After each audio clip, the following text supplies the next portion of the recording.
Praise the Lord. இன்றைய வாக்குத்தத்த வசனம் யோபு 33 அதிகாரம் 31 வசனம். யோபே, நீர் கவனித்து என் சொல்லை கேளும். நான் பேசப் போகிறேன், நீர் மௌனமாயிரும். கிறிஸ்துவுக்குள் அன்பானவர்களே, யோபு தேவனை பார்க்கிலும் தன்னைத்தான் நீதிமானாக்கினதினால் பூசியனாகிய பரகேயேலின் குமாரன் எலிகூவுக்கு கோபம் உண்டது.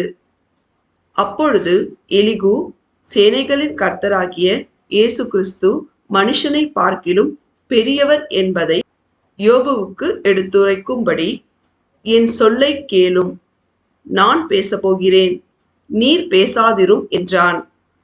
நாம் அனைவரும் சேனைகளின் கர்த்தராகிய இயேசு கிறிஸ்து எல்லோரிலும் பெரியவர் என்பதை அறிந்து எல்லா சூழ்நிலையிலும் அவருக்கு பயப்படும் பயத்தோடு நடந்து, அவருக்கு பிரியமான பிள்ளைகளாய் கீழ்ப்படிந்து, அவருக்கு சாட்சியாய் வாழ்ந்து, அவருடைய மகா பரிசுத்தமுள்ள நாமம் மகிமைப்படும்படி நடந்து கொள்வோமாக.